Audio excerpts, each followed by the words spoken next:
Okay, hello everyone. Welcome back. Thanks for being here. Today, very excited to share with you a conversation I had with my dear friend, Dr. Annie Pendygraft. Annie is a clinical psychologist and a women's mountain bike coach. She's also an action sports athlete herself.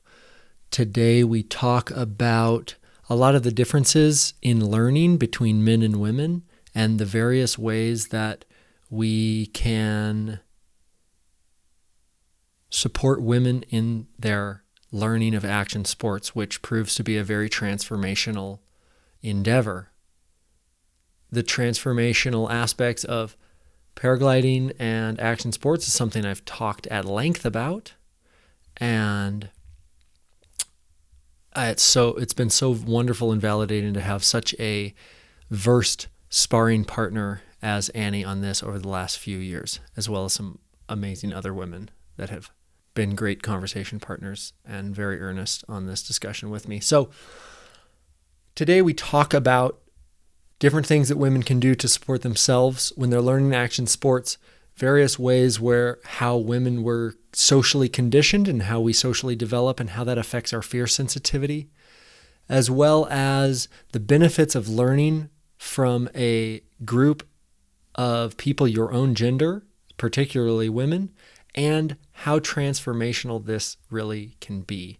We also get into a little bit of how we can clean up our culture by really fully embracing the things that we need from our groups of people in the same gender as us. So this is an amazing conversation and something I've been really looking forward to sharing with you for a long time. So I'm so happy to present it here. Consider supporting the show on Patreon for as little as $5 a month. That really helps. Link is in the description below. And without further ado, here we go. Okay, Annie, thank you for being here. My pleasure. Okay, so let's start with why you have clout and authority on this is super obvious to me, but just let's give a 100-second what your history of experiencing, dealing with, and being knowledgeable about these things is. Yeah. Well, so I have a doctorate in counseling psychology. And after graduate school, after sort of dipping my toe in the industry in multiple ways, I started to get really interested in some of the more brain-based experiences that we have in terms of mental wellness and how we can become more introspective based on just kind of empowering ourselves around what happens in our brains when we have certain experiences, especially in relationship to our neurodevelopment throughout our childhood and how that is very present in our day-to-day lives. I started mountain biking and later in life around the age of 30 and had a lot of really strong emotional experiences related to that learning process that eventually within the right community turned into a passion. What was once a very strong negative reaction turned into a very strong positive reaction.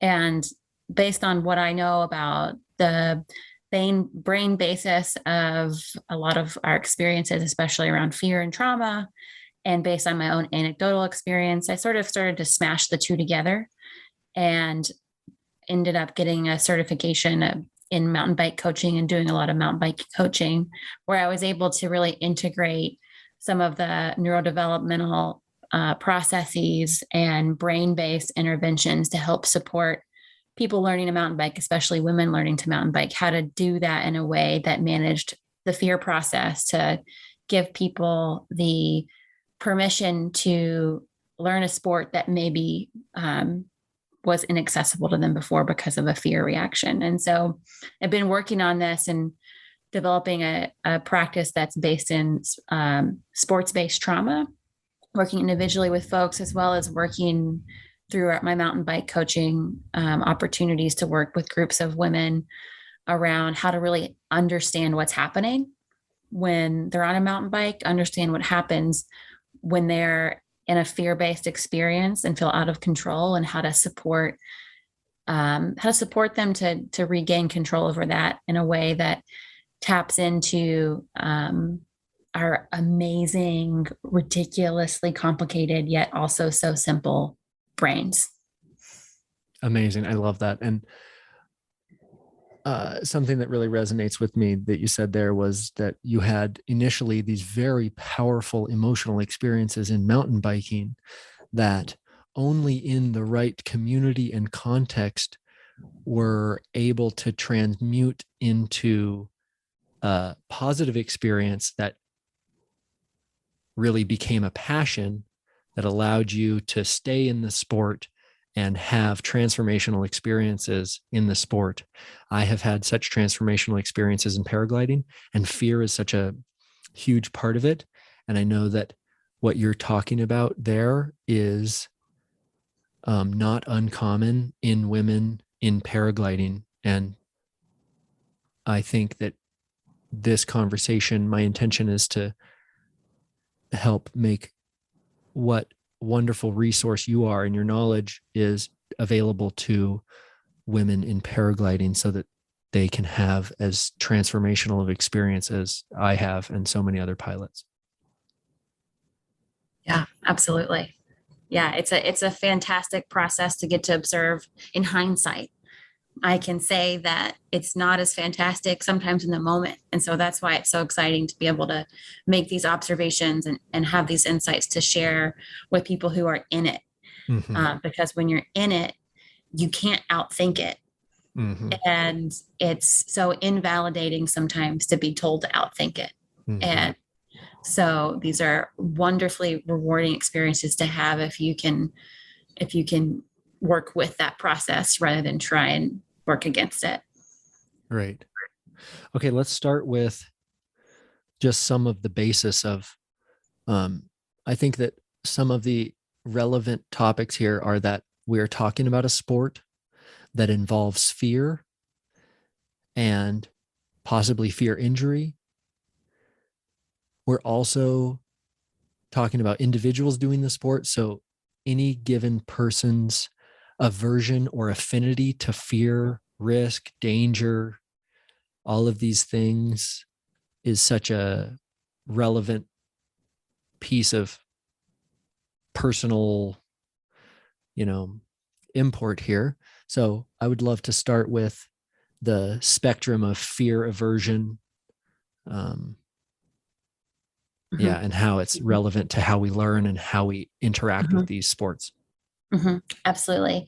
So when I think about learning a sport where you're gonna encounter fear, one of the things that I think about is this concept called fear sensitivity, and you're also talking about fear aversion. And so, based on our sort of social development, which we can go into later if we want to, but based on our social development, the parts of our brain that are triggered by and then give us the experience of fear are going to vary from person to person. And they're going to vary from person to person because of the messages that we heard growing up, because of our experiences that we had in childhood that then shape both the actual structure of our brain and also the types of messages and cognitive sets that live in our nervous system, that live in these old parts of ourselves that are very much activated and triggered when we're doing physically demanding sports and emotionally demanding sports. And when I say emotionally demanding, that could be both thrilling and fear-based, right? So these emotions this emotional center in our brain is where the fear aspect lives, but it's also where thrill and joy and being overly just all of these amazingly positive emotional experiences live there as well. And so when we're thinking about how that ties in with this learning process is that when learning and memory are stored in the part of our brain called our limbic system. It's also where our fight or flight responses live. It's also where our emotional brain is.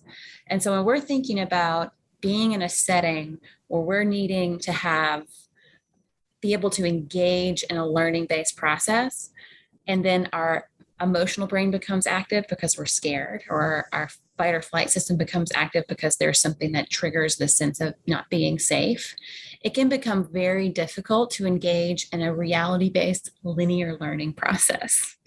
And what triggers that fight or flight response, what triggers that emotional response of fear is going to be different for every person. And depending on your experiences in other learning environments, depending on your experience in risk-based sports, our risk aversion and fear sensitivity as adults is going to be widely different.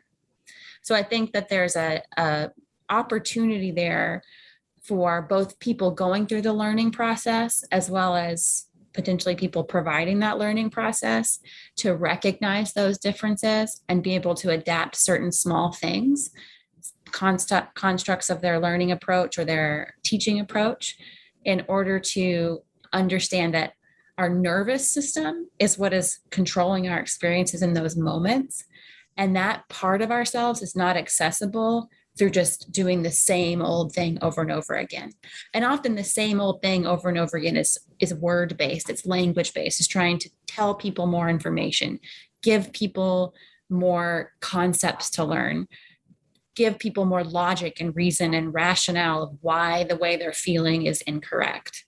And I say this, people are doing this in the most benevolent ways. They really mean well. When they're doing this, they're trying to help give the person information because information is power. But in that moment, the part of our brains, which is that neocortex, the front cortex part of our brain, is not super accessible in those moments for people sometimes. It's not a part of our brain that's online. And I can go into why that is if that's helpful, but it's not. And so being information-based in our teaching or in our learning styles is not going to be as productive in those moments. Okay, so what I'm hearing is that when we're trying to learn something that has fear in it, Mm-hmm. we can so often, when we have a fear response, our linear learning systems, the front of our brain, is offline, and our limbic system, our nervous system, the part of us that has emotional responses and fight or flight responses, takes over. And the typical response from an instructor in paragliding is going to be some kind of verbal reassurance, extra information, or technique that will effectively bounce off of the person's forehead and be unhelpful for them to deal with the fear response that they're having. Exactly. So to expand on that a little bit, yes, that is exactly right. To expand on that a little bit, often what happens is that, so our fight or flight system is often triggered by what we call bottom-up processing, which is sensory information that's coming at us that's not always explicit. Sometimes it's sort of intrinsic. It can be like a smell, a sound. It could be something that someone sees or feels. And what happens when that system gets triggered is that oftentimes also triggers similar experiences that we have had that live in our nervous system, sort of live in our old brain. And that could be an experience that we had as a kid when we totally muffed something up and sort of learned something about ourselves that we're just not competent, we're not capable, we're not good enough. And those little cognitive sets sort of become entrenched in our sense of who we are. We don't always associate with sports explicitly until that gets triggered through the fear process. So not only in those moments are you dealing with someone who's feeling out of control and feeling scared, but they're also starting to have this cognitive set creep in, which is that they're never going to get it. They're not good enough. They're not capable. They're not competent. And those are not the truth in the moment. None of what you're working with is the truth. The person is perfectly safe. The person is very capable of learning, and they're going to be okay. There's no safety going on. The fear process is manageable. And so when an instructor is providing more information to that person, not only are all those things happening, but then because they can't grasp what the person's saying, it's further feeding that message that they're incompetent and incapable, which is why, I've had experienced this before with my own learning of mountain biking, where I had this experience learning and I didn't mountain bike again for years because I just felt like such a failure. And it was not mountain biking that I was failing at, it was this old cognitive set of being a failure that became concretized with my learning process with mountain biking, because I was scared and being given all this information. And that made me feel even worse about not understanding it, because it wasn't that I couldn't understand it. It was that the part of my brain that I needed to be able to understand it was not accessible to me. Hmm.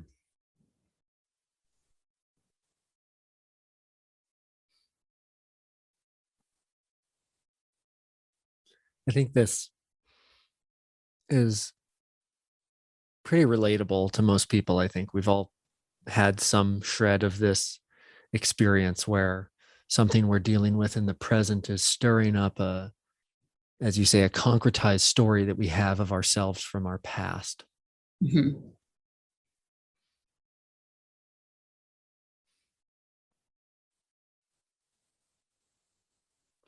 I'm curious how you've seen this in mountain biking. What does this look like for women trying to learn mountain biking? Sure. So the relationship between our limbic system and our physical body is so strong that if someone is in the process of learning mountain biking and something triggers their fear system, something triggers their fight or flight, which then gives them an emotional experience of fear. Because fight or flight is neurological, right? Fight or flight is chemical based. It's a chemical reaction and a hormonal reaction in our system that then gives us a message that we make meaning of in our limbic system. That means we should be afraid or we have fear. And so you have the neurochemical reaction and the emotional reaction.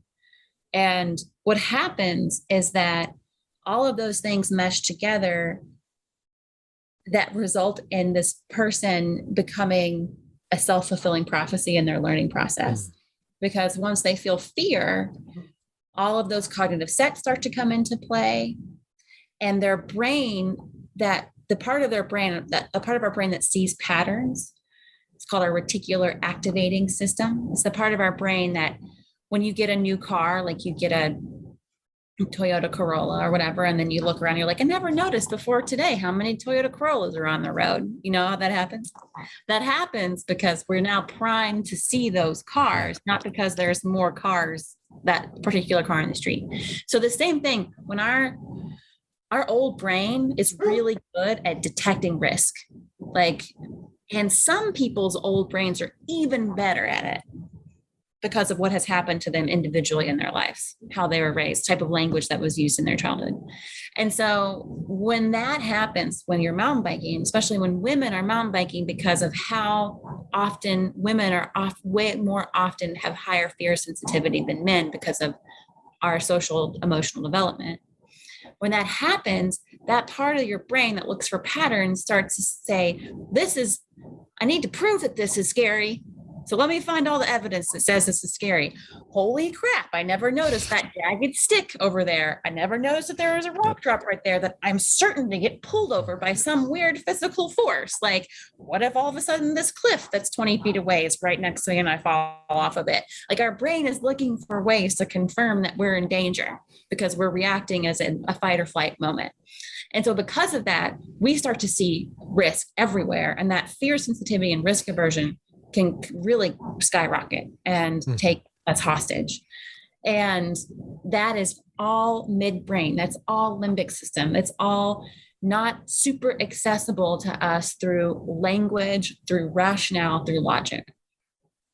Another thing that happens is because our bodies are so tightly wound into our fight or flight system is we get rigid. Yeah. So we get rigid, which with mountain biking is not ideal. I don't think it's ideal with any sport, but hold on.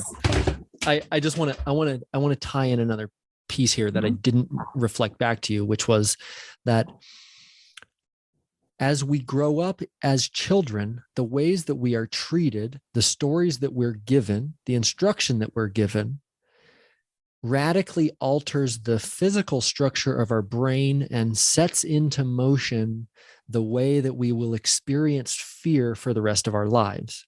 So part of that that's relevant here is that the way that we socialize little girls versus the way we socialize little boys, and the way we teach them to be averse or be able to handle or ignore fear, is the relevant social conditioning that is tying into and manifesting in women trying to learn mountain biking or paragliding. That is the part that, you go to the average school and, the tough guys who have stuffed those fears down sufficiently, to put it kind of bluntly, can push through and they continue paragliding, whereas some of the more fear sensitive people and women have a really visceral and negative experience in this. Am I putting that together correctly? Yeah, exactly. It's not that men, or in some cases women too with lower fear sensitivities, don't experience fear. Yeah. It's just that when they experience it, it doesn't trigger a montage of other experiences. It's a much more fleeting, pure emotional experience that's not connected into fight or flight. Okay. An emotional experience without the fight or flight survival experience that then goes along and triggers this whole nervous system reaction. So, for example, a lot more often girls compared to little boys are told to be careful and told to look out for things that are dangerous, versus little boys are often told to rip it and give her hell and all the things that we tell little boys. And in addition to the representation of women in extreme sports. So the generation growing up now, I think, is every generation is going to have more access to that because there's more and more representation. People are becoming more and more aware of how language shapes our brain, and the language that we hear shapes how we understand our world. And they can be careful around that language and more thoughtful around that language, actually, is what I would say. So the ways that often, especially like my generation, generations before me, when we're little girls, we're being told to be careful, to watch out, to not do things because they're too dangerous. And we start to learn that about fear. We start to learn that about risk, is that's if something is if you experience fear, there's danger involved with it. And it's dangerous, which is a whole different thing than fear. Fear is manageable, but when fear is associated with life or death risk, it's not. And so even if we have perfectly treasured childhoods where we don't have trauma, where we don't have life-altering events, where we don't have life-risking event, women typically are still quite a bit more likely to have developed a higher risk sensitivity because we are being told to watch out for risk as an association with danger that gets coordinated with our fear response.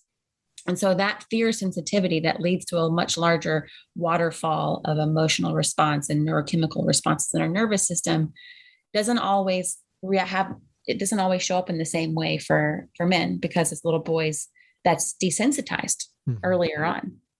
The separation of fear and danger is desensitized earlier on for little boys more often than not. And so that is then, it's cumulative, because the parts of our brains that pay attention to risk get more attention, get more blood flow, get more, get more physical development. They grow. They grow. What you focus on is what grows.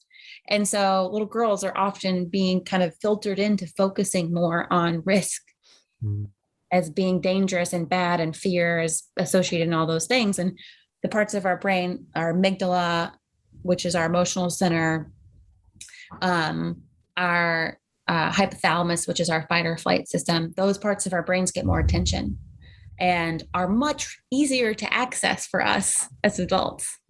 They're just ready to go. They're ready and reporting for duty real fast. They're just, here we are, we're ready, we got you. Put me in the game, coach. Put me in the game, coach. I'm ready. What do we need to be scared of? I'm ready here. First responder on the scene 99% of the time, the meaning that we've made out of fear is that it's it's life risking, Mm-hmm. not that it's just a normal response to an exciting experience. I'd be curious to know how many men experience fear as exciting versus how many women experience fear as devastating, As life threatening. as life threatening. Yeah, interesting.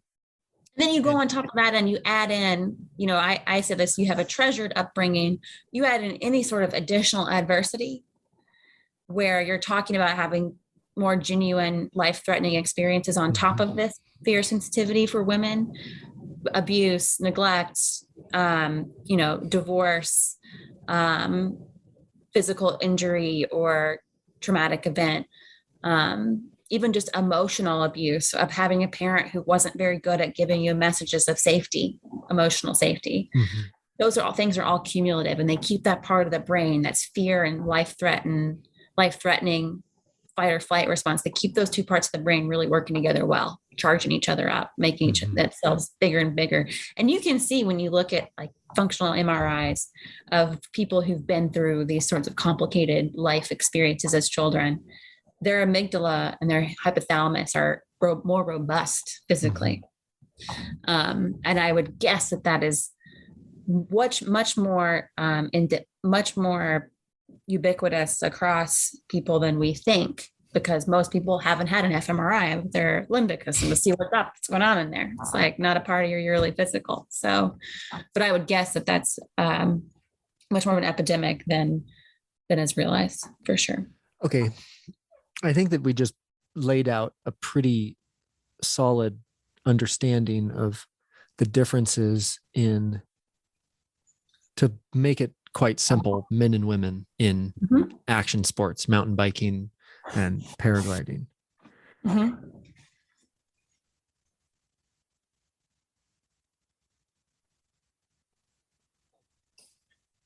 I guess my initial intuition is that this would have radical impact on who is making it through paragliding school and for how long after paragliding school they are pursuing that sport.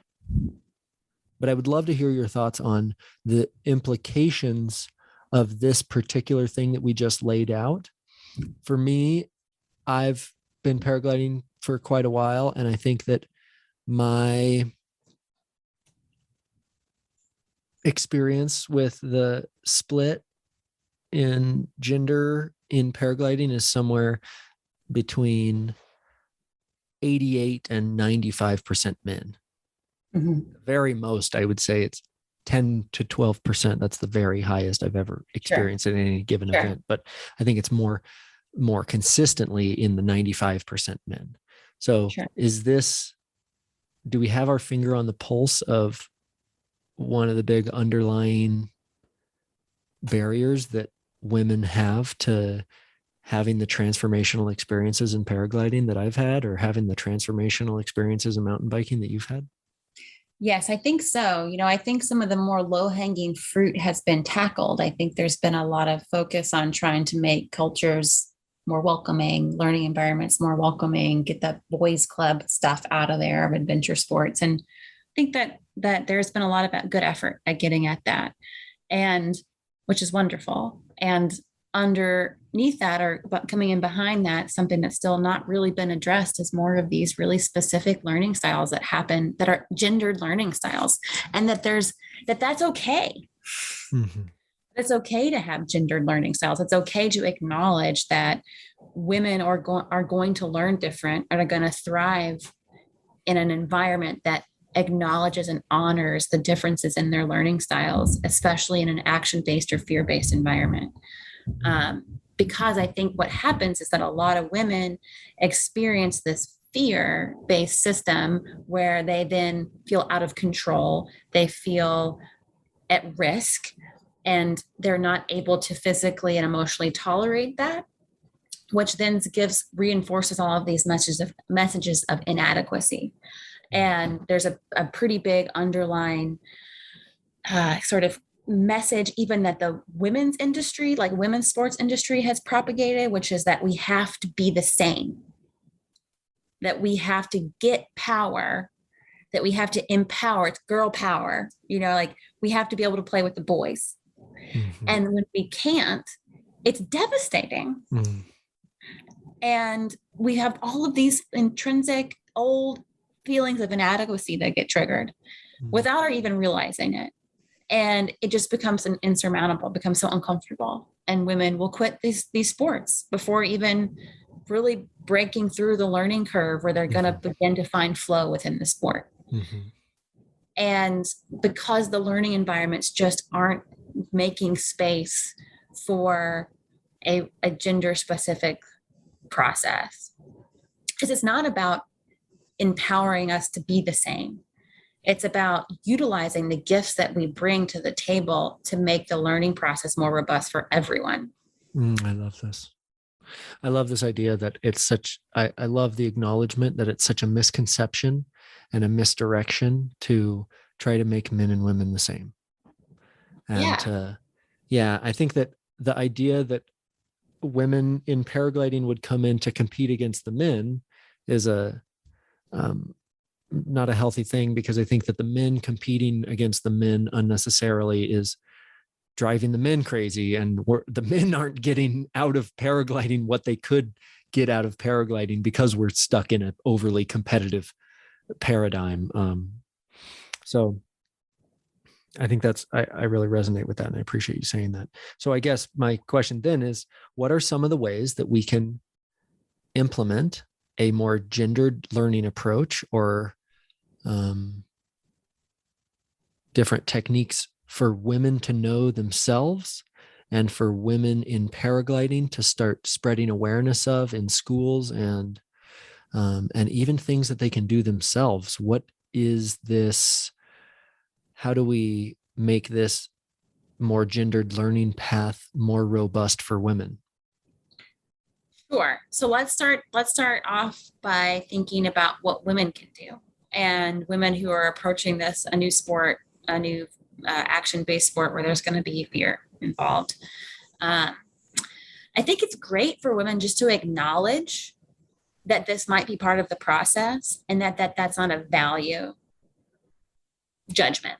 It's not something that because you're going to take specific tactics to manage your fear doesn't mean you're not cut out for the sport. Because gosh darn it, it's scary.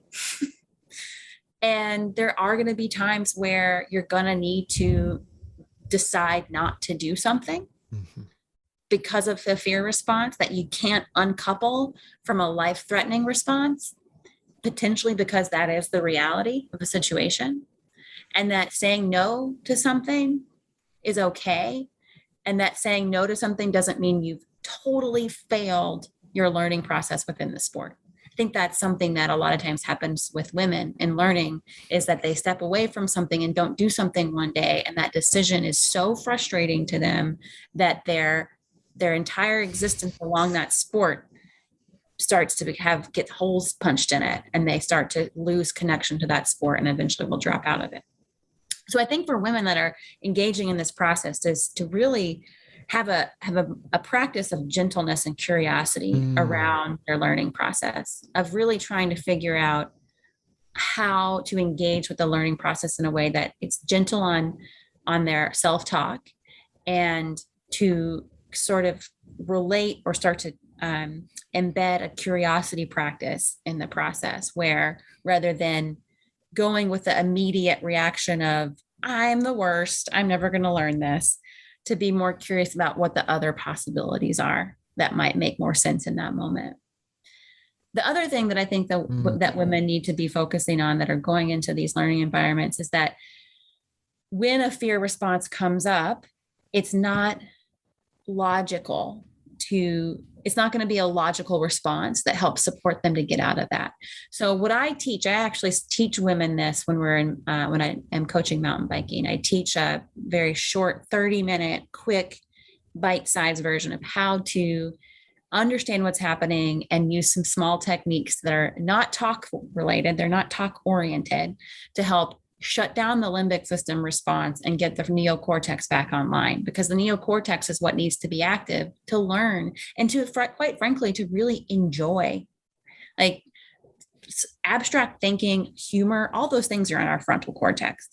they're in our neocortex. So if we're stuck in our fight or flight and our emotional minds, it's a lot harder to enjoy what we're doing, because we can experience an intense emotion, but our ability to make sense of it and project that into the future is really limited as well. So some things that we can do to get our nervous system calmed down are not talk-based.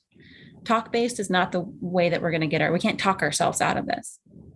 And so some things that just having some techniques that you can do as a woman learning these things, or as any person that you've acknowledged and proudly represented yourself as a fear sensitive person, because there's nothing wrong with being a fear sensitive person, that you have some tools to manage it. And those tools are going to be things that get our limbic system calmed down, that flush out that fight or flight response, sort of wring it out like a wash rag, shut that process down, bring our neocortex back online, and allow there to be open communication between our neocortex and our midbrain. Because when those things happen, we can make sense about what's happening and with emotional context and project that into the future in a way that's adaptive, rather than all of our maladaptive bull crap coming up from the past and overtaking and hijacking our experiences. So some specific things that can do that is I teach bilateral stimulation. I'm an EMDR practitioner in private practice and offline outside of coaching. And EMDR stands for eye movement desensitization and reprocessing. And it's one of the evidence-based techniques that still don't really know why fully, but for some reason, bilateral stimulation, and specifically in EMDR, it was traditionally eye movement, back and forth, stimulating bilaterally both sides of your brain is what that means, but have become as a nascent sort of trend is also physical tapping back and forth on different sides of your body. For whatever reason, that bilateral stimulation really helps cycle your limbic system through, most likely because it is mimicking REM sleep. And in REM sleep, that's when we store our experiences in a way that makes sense, make meaning out of things in REM sleep. And that this bilateral stimulation awakens that process and really is both physically very calming and also very adaptive. It helps take whatever experiences we're having in the moment and store them in a very adaptive way in our nervous system. And so it really gives us a little bit more control over that nervous system response. And so I'm not going to whip out my EMDR tools in the middle of a mountain bike trail. What I want to do is teach people how to do this themselves, teach people how to recognize their fear system and then do this themselves. And the easiest way to do that is through either a couple of different breathing techniques or bilateral stimulation through tapping, like a butterfly hug, which is where someone would cross their arms over their chest and tap very gently on their shoulders in alternating fashion. And I teach that combined with little exercises that start to get your neocortex back online. Because as you can start to get your neocortex back online, then that helps you actually realize and make sense of the moment in a rational, logical way. And the more you can get that back online, the quicker you're in a learning space. So I know that was a lot of information, but I think one of the biggest things I would tell women is to understand your own fear response and not be afraid of your fear response, not to have meta fear, because it's a natural response. And you have this opportunity through learning a sport that's fear-based to uncouple fear from a life-threatening situation. And what an amazing opportunity that is. Mm-hmm. But it takes a mindfulness practice. It takes body work. It takes nervous system work to do that in the moment, because you can set yourself up very mindfully, very logically prior to that in order to be in a mindset when it comes up to be able to get back into that frontal cortex more quickly. Yeah. And it also requires, to come back to the first thing you said, it also requires that a woman would allow herself to have additional techniques or practices to supplement her learning in the sport. You have to have a awareness of your fear response and a compassion for yourself to allow yourself to either step away and not do it that day, or to allow yourself to learn these new techniques that you're talking about. You have to have a curiosity and a grace, a compassion with yourself. And then you're talking about these limbic system hacks that are not talk based, that are proven ways to bring your neocortex back online and have your fight or flight response diminished as quickly as possible, which I think it's important also noting that the fight or flight response usually doesn't go away within about 25 minutes, right? Correct. Okay, so it's something that is also helpful to know, that if you have some kind of scary mountain bike crash, you can do the butterfly tapping, but you also have to kind of have your timer, your egg timer set, that you're like, okay, like I could expect that for the next half an hour, I'm going to be kind of like frazzled from that event. Yeah, they're going to be things that you can do to start to get your neocortex back online, and you're going to continue to have some heightened emotional experiences related to fear until the actual neurochemical process of your HPA axis flushes through your system. Okay. And to talk about just the butterfly hug for just a moment, it's crossing your arms across your chest so that your right hand is resting on your left, the front of your left shoulder, and your left on the front of your right shoulder. And you just alternate taps back and forth deliberately. You're not like tapping rhythmically. You're alternating taps back and forth, and you're kind of presencing the sensation on either side, right? Correct. And they're just going back and forth, kind of. Yes.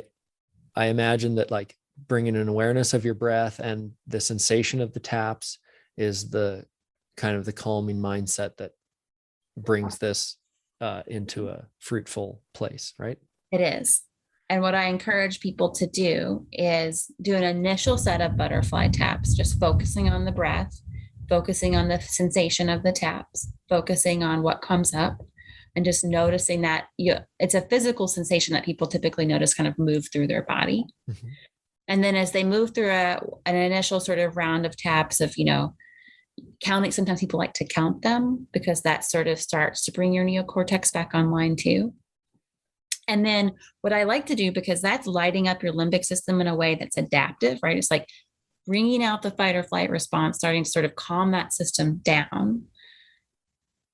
What next can occur is by then giving your memory cortex, your memory system, something to adapt to, because the negative images are in cognitive sets and core beliefs, negative core beliefs are going to be triggered. It just is a part of how our nervous system works. And so we want to give our body a different truth to ground in that moment, because the old stuff is what is going to be the strongest message, which isn't actually the truth. Yeah, it's maladaptive. It's old. It's a story. It's not the truth of what's happening now. Mm-hmm. And so what is super corrective, and what I have seen work really well with folks learning to mountain bike, is giving the body another truth to ground in the moment, giving it that corrective experience in the moment, rather than walking away from a fear-based experience with a degraded sense of self-worth. You walk away from a fear-based experience with a curiosity, with a sense of efficacy, with a sense of maybe not today, but tomorrow is going to be great. If not tomorrow, at some point it will be great. And so I have women that are learning to mountain bike actually choose.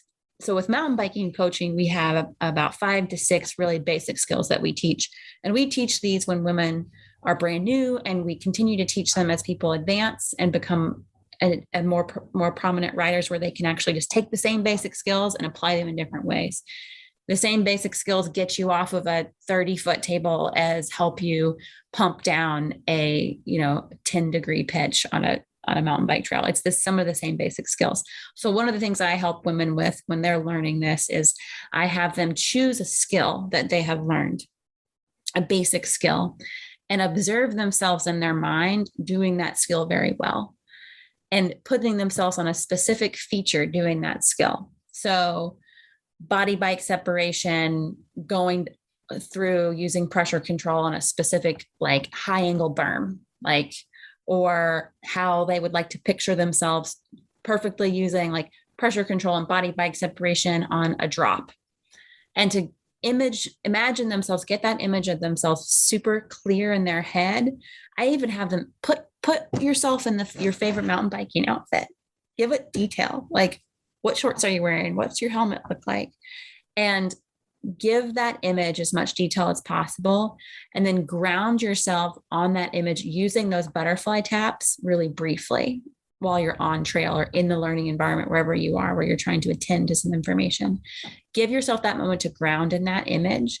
That gives your body a new truth to connect to, and will not be an instant match. It won't be an instant process that happens overnight with one experience. But if you can start to pattern yourself that way every time you experience fear in relationship to your sport, eventually the fear process gets connected to efficacy, not to risk. Does that make sense? Yeah. So what I'm hearing is that when we have this fear response, it typically just reiterates the old story that we are incapable and idiots. The butterfly tap can help us reignite our neocortex, but it's absolutely critical that as we do that, we have a new story that we're patterning into ourselves. Correct. That new story, you are grounding in women in mountain biking by having them focus on a single skill that they are working on, learning, and imagine themselves doing it really well while doing this butterfly tap, so that the butterfly tap itself becomes patterned in their experience as, when I do this, I am bringing myself back into learning, into curiosity, into compassion, into groundedness. And I am going away from the story that I am an idiot, that I am incapable, and that I am not worthy. Exactly. Yes, exactly. It's beautiful. I think that I can imagine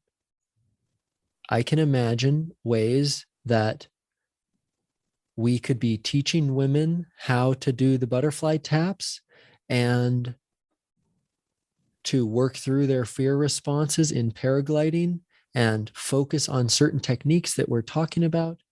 And in general, I think what you've just laid out, this ability to use a sport to reprogram the deepest, most negative stories about ourselves into ones that tell us that we're worthy and that we are empowered, is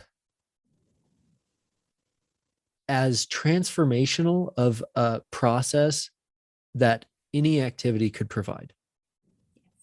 Yeah, absolutely.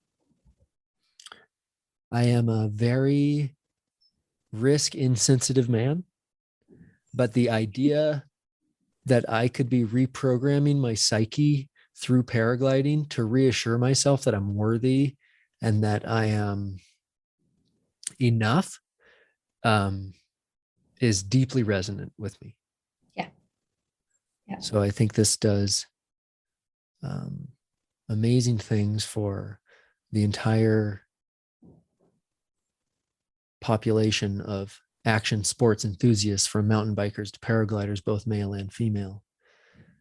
And I also love what you said about knowing yourself and knowing that you're going to need an additional tool and being okay with that. That's a very beautiful thing. And just a small tangent, I love this bilateral stimulation and the idea that bilateral stimulation and EMDR therapy is so effective.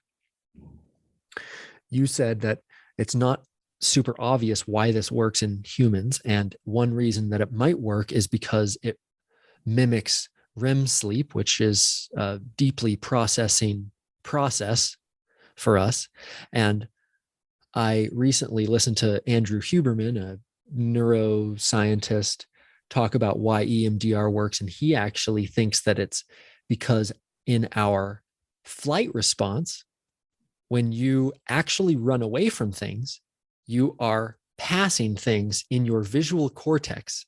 And just the experience of walking or running through the woods, your eyes shift back and forth, left and right. And the feeling of running away is therapeutic and it is relieving. Mm-hmm. So that was my, Yeah, that's really interesting. Well, because you might not know this. I don't know if he went into this, but Frances Shapiro, the woman who invented EMDR, started the whole theory because she was walking and looking at stuff as she walked. She was looking at, I uh-huh. remember now the story, what she was looking at, but she was looking at different things as she was walking. I think was when she was in her doctoral program. And she just noticed this like sense of activation that she started to have these, what they called it spontaneous insights, what's called an EMDR, have these spontaneous insights and notice that eye movement that she was experiencing as she was walking or going somewhere. I can't remember what she was doing, but she just noticed that in her own environment, which is interesting Uh-huh. to think about it. And this person's description of potentially why it's efficacious is because it's just mimicking what our eyes are doing as we are moving through an environment that we're attempting to attend to. Yeah. Yeah, it's really this, just like the whole process is really interesting. I think it's awesome to, as much as we can, integrate into our current learning and wellness and sort of treatment-based environments, whether that's education or it's mental health treatment or whatever it is that we can just acknowledge that talking is not the way to do a lot of this work. Yeah.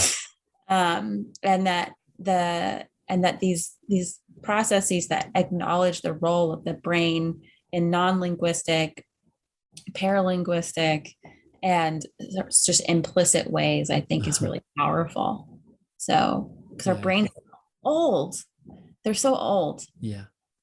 they're so complex. Yeah. Yeah, Um, yeah, that's a very nice little psychology nerd tangent that we just I love went it. on. Thank And you. I know you love it. You are a psychology nerd, and so am I. But Yeah, um,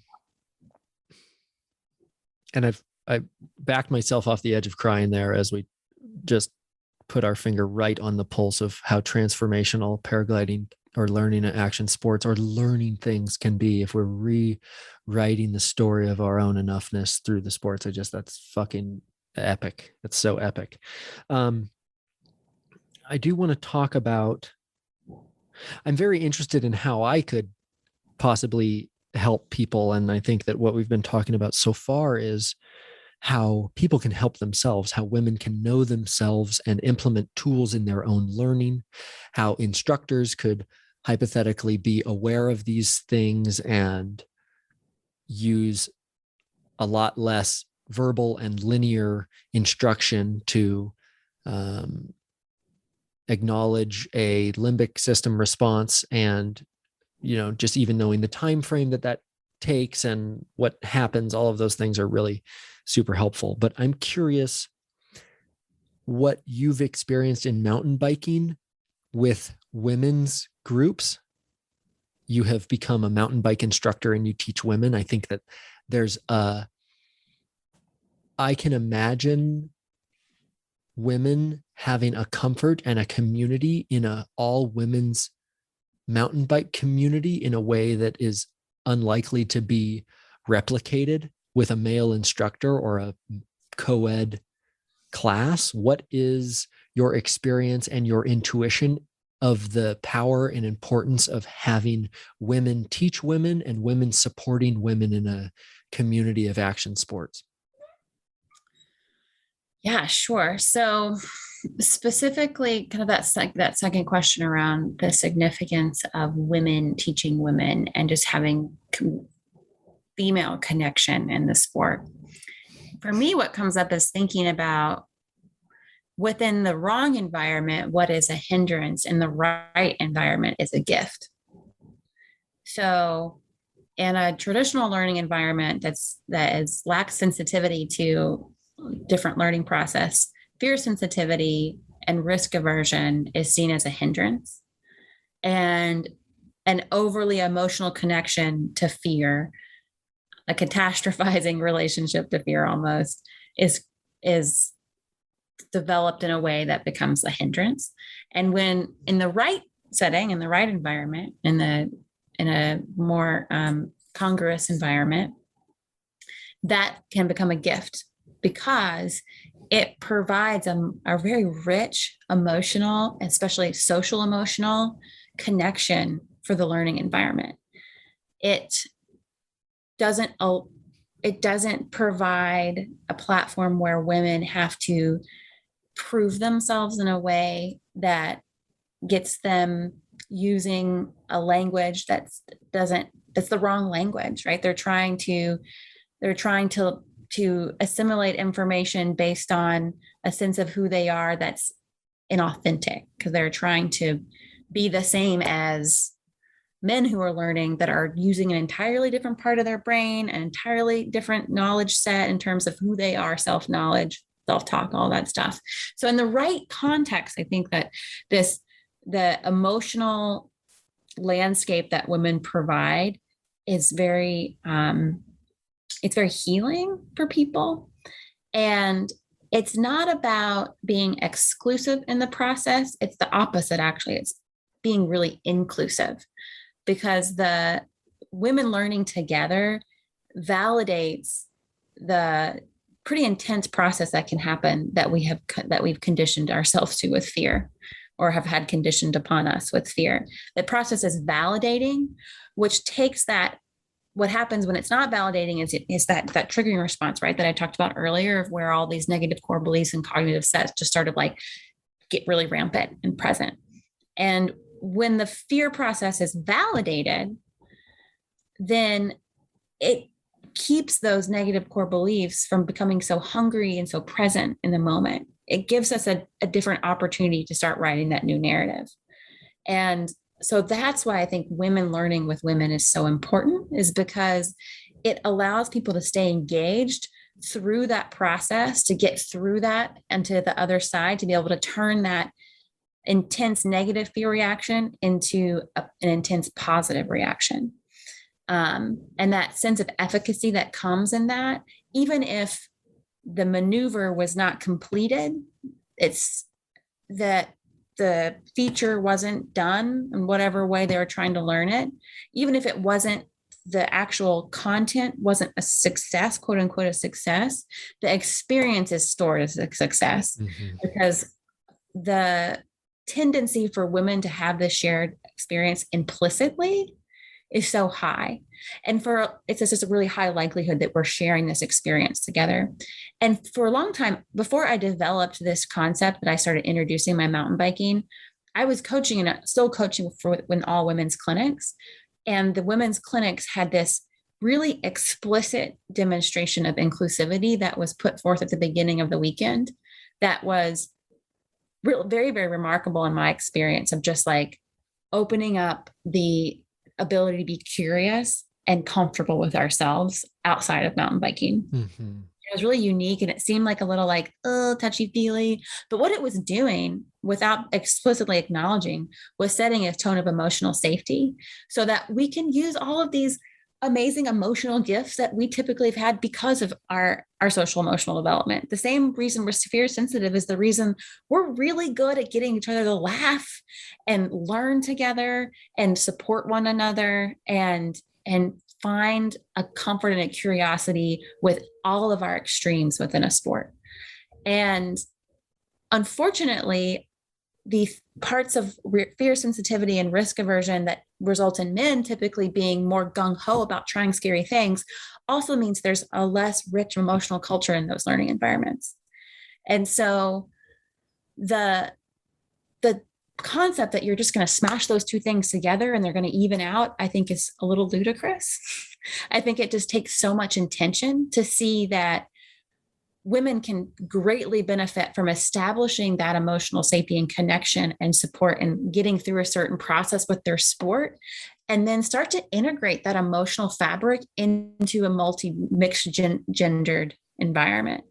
That's been my process, is just getting through a certain threshold in my learning experience with women, and then being able to gently, with curiosity and with like great passion, be able to start to provide my own emotional experiences in a larger context. Because I think that presence of that in all sport is so healing and so valuable. And it doesn't show up when you just mix men and women together without intention. In fact, like women end up projecting themselves in a much different way. Mm-hmm. and men sort of project themselves in this different way. We both sort of regress to this weird Mm-hmm. mean where women are trying to be a little bit more masculine and men are trying to be a little bit more sensitive. And it just is a mess. Oh my God. And so Oh, you're so reading my head right now. Keep going. having more authentic connection with your own learning process, your own relationship to the sport, your own comfort with the sport. It's so much easier to do that with people that have shared experiences. Mm-hmm. And then having your comfort with your foundation to go in to start to mix those experiences. How beautiful. It's a very beautiful thing. So And fucking so, beautiful. and so I think that's why, I mean, there's a lot of reasons why it's important to have women in sports. There's so many reasons. There's like, no, duh. But I think that for me is one that I'm really passionate about, because I think women offer such a rich emotional environment that can be so healing, but that is seen as a negative thing initially, and that women often aren't comfortable with their emotional responsivity in fear-based sports because they associate their emotional responsivity with feeling out of control. And so as they learn together to reform and reshape those narratives, they can have a much more levity with their emotional intensity. Wow. That, which seems like a little oxymoronic to have levity with emotional intensity, but you can be more playful with it. Mm-hmm. And to provide that experience to men, I think that sounds wonderful. Well, men so need that as well. Yeah. And there's so much about being playful and curious with fear that men can provide women, but you're not going to provide it until they've had the process to get into the sport with emotional safety. Okay. To reflect that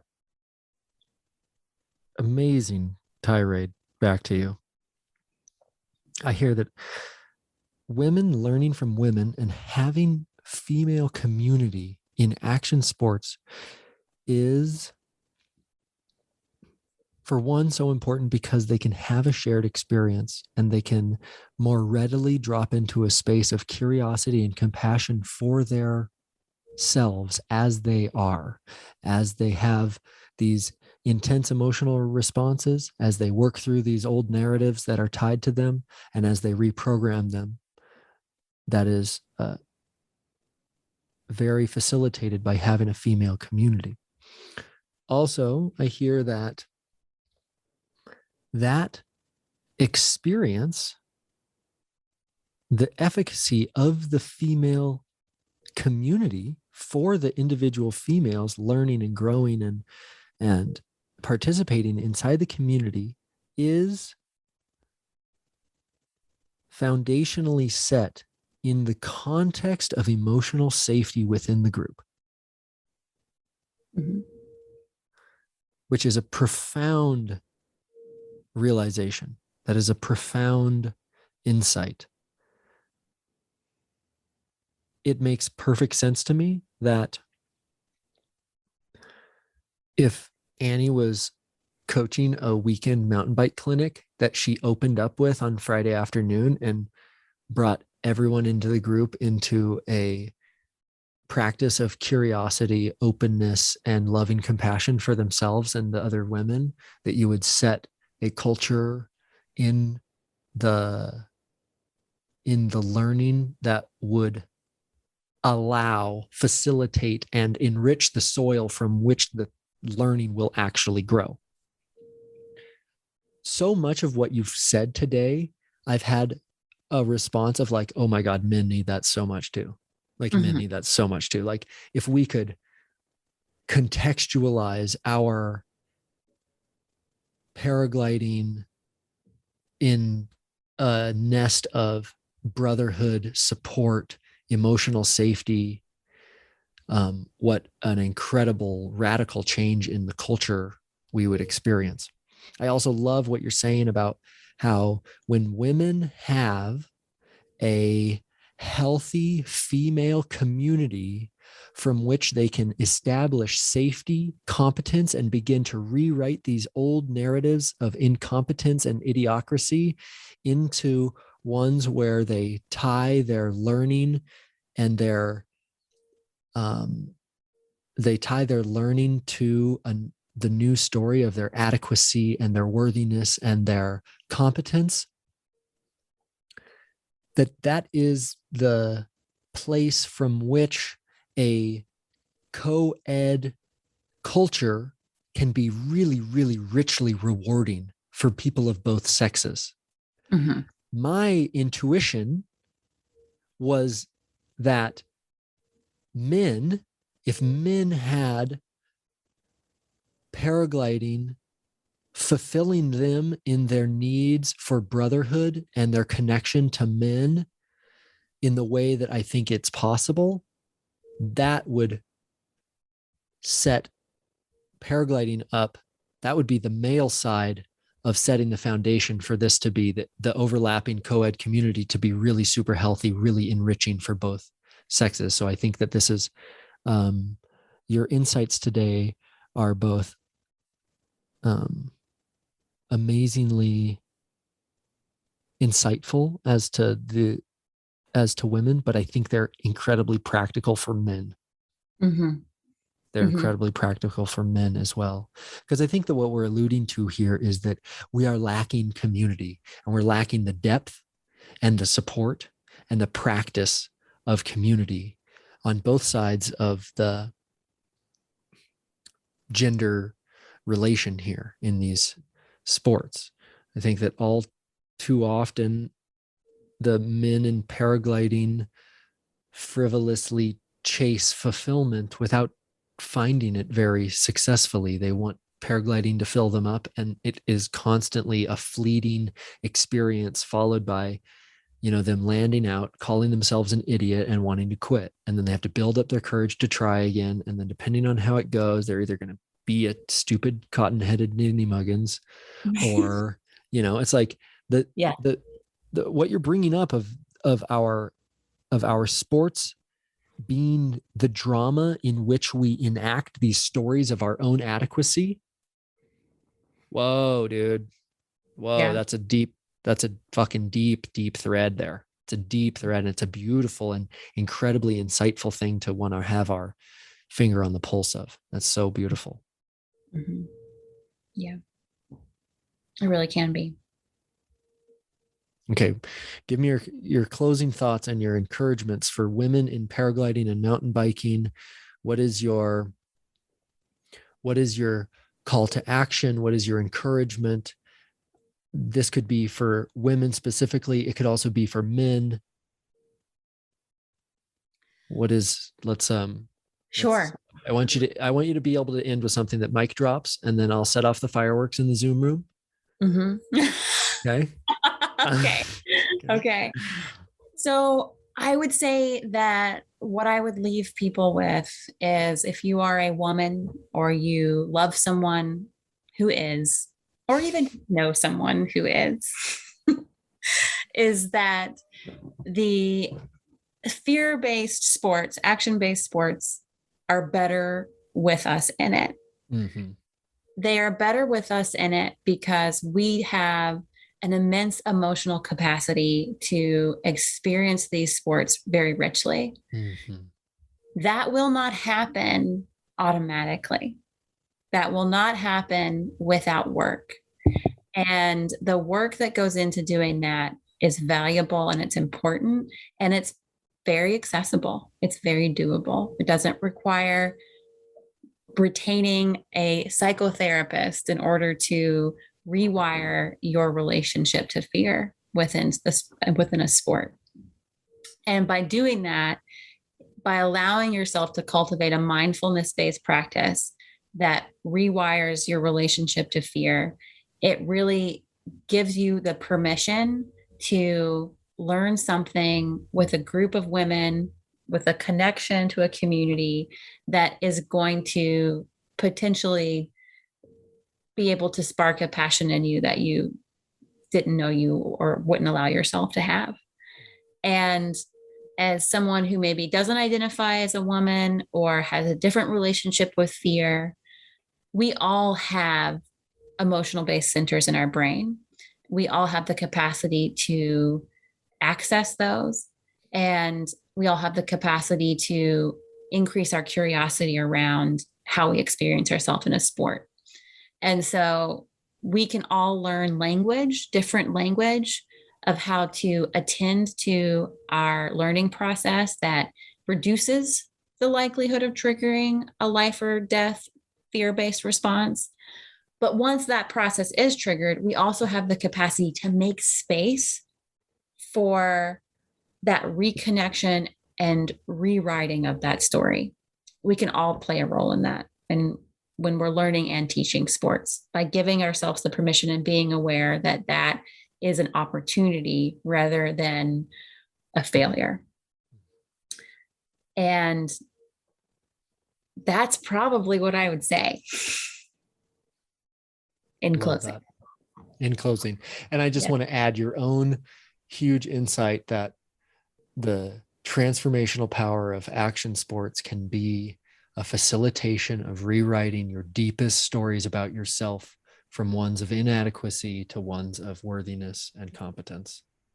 Absolutely. That's what I'm taking away from this conversation that nearly made me cry and that I want to integrate into my own life. And that's why I've been thinking for so long about how we can make our sports more accessible to people having that kind of transformational experience. Yeah, absolutely. Mm-hmm. Mic drop, Annie. I know that, are you planning to be the keynote speaker at the Santa Barbara All Ladies Fly-In in October? Yes, sir. I am. I will be there. Great. Well, ladies can find you there. They can. You're getting famous on my YouTube channel. So thanks so much for being here. I'm so happy to be here. It's an honor and just such a privilege to just get my brain picked by you for however long. It's just a total treat. So thank you. Okay. Love you. Thank you. Don't hang up. Okay. Okay. Bye. Okay, you guys, I hope that was helpful and insightful. I'm so happy to share Annie's knowledge and wisdom and perspective with you here. She is going to be the keynote speaker at the Santa Barbara All Ladies Fly-In, October 22nd. So if you're a lady and looking to check that out, check out SBSA for more information on that. Also, consider supporting this podcast and this YouTube channel on Patreon. That's for as little as $5 a month. My top tier patrons are getting one-on-one coaching calls as well as free area in the air paragliding gear. So consider supporting me there. Thanks so much for listening. Please let me know your comments or your questions. I would love to know how this landed for you. So please feel free to reach out, whether in the comments section or at areaintheair@gmail.com. Thank you so much. See you on the next episode.